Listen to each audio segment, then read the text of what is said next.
चलें अब कुछ देर इस पर बात कर लेते हैं कि हम अपनी ज़िंदगी को कैसे बदलें। हम याद दहानी की बात करते हैं और आला चीज़ों की बातें करते हैं, हम नसीहत की बात करते हैं। मैं इधर बहुत ही मामूली बातों की तरफ तवज्जो दिलाना चाहता हूँ, वो चीज़ें जो आप अमली तौर पर कर सकते हैं। मैं बहुत ज़्यादा चीज़ें शेयर नहीं करूँगा, अगरचे कि मैंने ज़ाती तौर पर कुछ ऐसी चीज़ें पढ़ी हैं जिन्होंने मुझे बहुत मुतासिर किया है, मगर मैं यहाँ सहाबा के वाक़यात बयान नहीं करूँगा जो पूरी पूरी रात इबादत करते थे या पूरे हफ्ते में कुरान ख़त्म करते थे और पूरी पूरी रात दुआ करते थे। मैं उनका जिक्र नहीं करूँगा, और आप जानते हैं क्यों?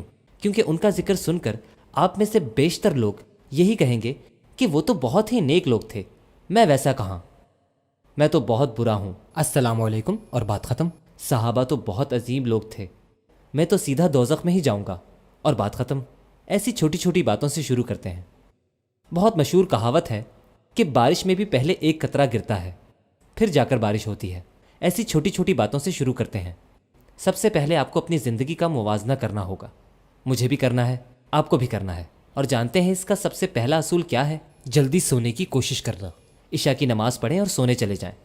किसी होटल पर चाय पीने ना जाएं जहां रात 11 बजे तक बैठे रहें।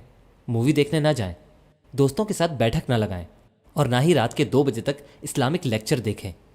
यह आपके लिए किसी भी तरह फ़ायदेमंद नहीं।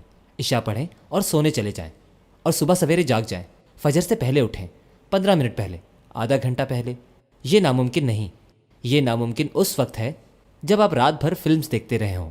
रात का जागना ख़त्म करें। रात को सोने के लिए बनाया गया है, ना कि इसके लिए कि वो आपके गुनाहों को बढ़ाए। कम अज़ कम सोने से ये होगा कि आपका दिल मज़ीद गुनाहों में धंसने से बच जाएगा। आप जल्दी जागें और हर मुमकिन कोशिश करके फजर को वक्त पर अदा करें।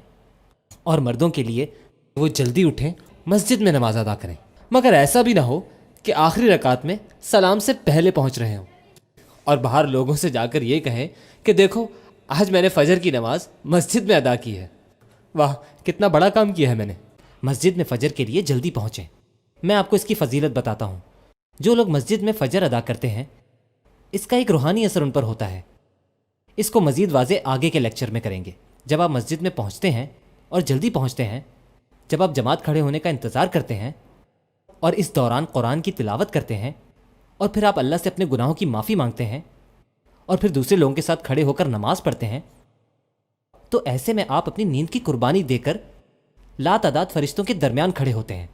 और ऐसा सिर्फ उस वक्त होता है जब आप अपनी रात की मसरूफियत को तर्क कर देते हैं। और ये सब करके आपको खुशी और इत्मीनान महसूस होता है कि मस्जिद से बाहर आते ही आप इसकी ख्वाहिश करते हैं कि काश ऐसा हर रोज़ हो। मैं इस बात की ज़मानत देता हूँ, इसे अमल में ज़रूर लाइएगा। आप मस्जिद से बाहर निकलेंगे और अपने आप से कहेंगे कि मेरी ख्वाहिश है कि मैं रोज़ ऐसा कर सकूँ।